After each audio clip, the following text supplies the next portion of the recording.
नमस्कार, मी डॉक्टर मच्छिंद्र बांगर महाराष्ट्रातील हवामान परिस्थिती संदर्भात ताजा अंदाज देणार आहे. उत्तर भारतात एक WT सरकण्याची शक्यता आहे. बंगालच्या उपसागरात एक पहिलं डिप्रेशन तयार झालंय, परंतु ते विरुद्ध दिशेने जाण्याची शक्यता आहे.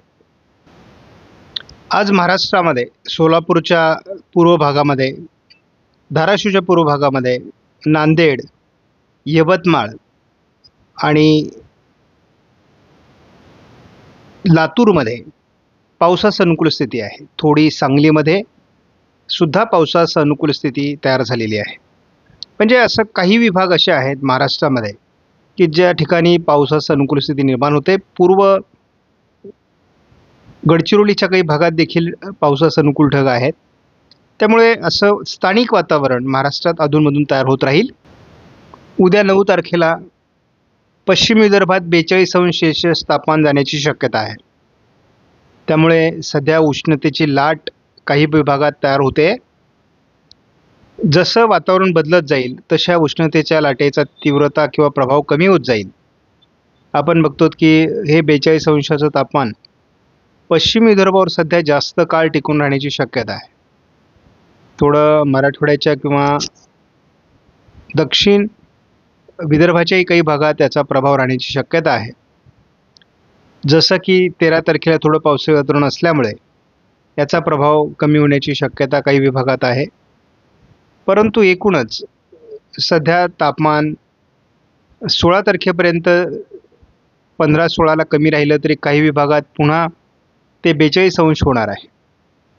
आणि आपण साधारणपणे बघतो की 18 तारखेला 43 किंवा 44° पर्यंत देखील महाराष्ट्रात तापमान जाण्याची शक्यता आहे. GPS मॉडेलनुसार आपण बघतो की विशाखापट्टणमच्या आजूबाजूने एक चक्राकार स्थिती विकसित झालेली आहे. आणि GPS मॉडेलने आपल्याला बंगालच्या उपसागरात पावसास अनुकूल स्थिती किंवा वादळी परिस्थिती दाखवलेली आहे. या वातावरणाचा परिणाम 10 तारखेला महाराष्ट्रापर्यंत पोहोचू शकतो असा अंदाज आहे. आणि जवळपास अरबी समुद्राच्या दक्षिणी भागातून तर ते जवळपास बंगालच्या उपसागराच्या मध्यापर्यंत एक मोठं क्षेत्र विकसित होणार आहे. त्याच दरम्यान उत्तर भारतात WT देखील आहे, पूर्व भारतात WT देखील आहे. सध्या तरी आपण बघतो की दोन्ही समुद्रात कमी दाबाचा प्रभाव आहे.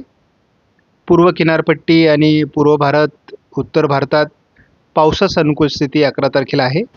GPS मॉडेलनुसार महाराष्ट्रात पावसास अनुकूल स्थिती 12 तारखेला किंवा ढगाळ वातावरण राहू शकतं. GPS मॉडेलने 13 तारखेलाही महाराष्ट्रात पावसाळी वातावरण दाखवले. ढगाळ परिस्थिती महाराष्ट्रात आणि पूर्व भारतात अधिक राहण्याची शक्यता 14 तारखेला. विदर्भाच्या काही भागात पावसाळी वातावरण 15 तारखेला दाखवण्यात आलं आहे. मात्र पूर्व भारतामध्ये अधिक पावसाळी परिस्थिती आहे. हा पावसाळी प्रभाव GPS मॉडेलनुसार 16 तारखेला कमी होईल. बंगालच्या उपसागरातील चक्राकार स्थितीचं टोक जवळपास विशाखापट्टणम, भुवनेश्वरच्या आजूबाजूने पोहोचलं आहे.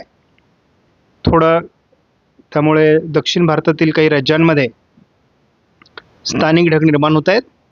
10 तारखेला थोडं पूर्व भारतामध्ये हे वातावरण पावसाळी होईल आणि महाराष्ट्रात स्थानिक ढग थोडेफार असतील. मात्र ही वातावरण जे तयार झालेलं आहे वादळी, हे पूर्व भारताकडे किंवा आपण असं म्हणू की म्यानमारच्या दिशेने सरकण्याची शक्यता आहे. आपण बघतो बंगालच्या उपसागरातील वातावरण हे विरुद्ध दिशेने सरकण्याची शक्यता आहे.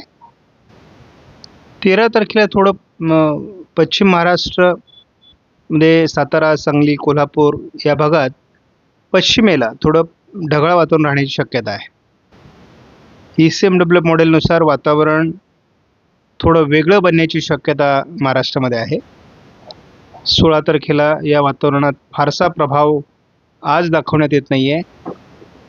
आपण जे काही सकाळच्या व्हिडिओमध्ये पावसाळी वातावरण दाखवलेलं आहे तो एक प्रकारचा एरर त्या ठिकाणी तयार होतोय असं दिसतंय. कारण प्रत्यक्षात मात्र वातावरण हे पूर्व भारताकडे सरकण्याची शक्यता आहे.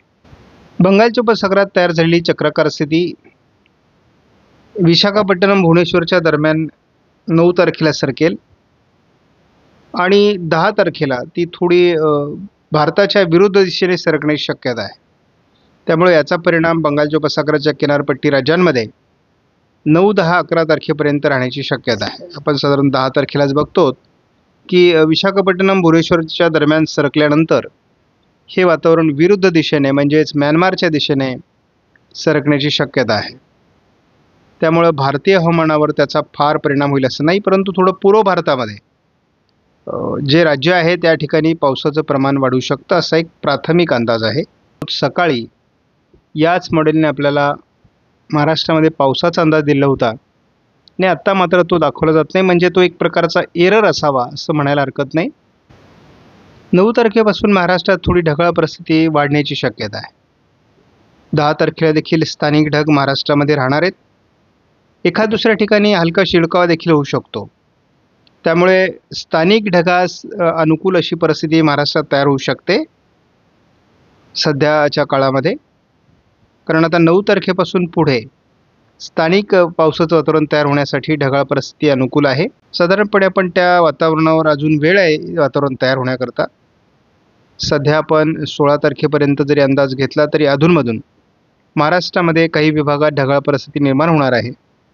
पावसास पूरक अशा प्रकारची स्थिती निर्माण होणार आहे.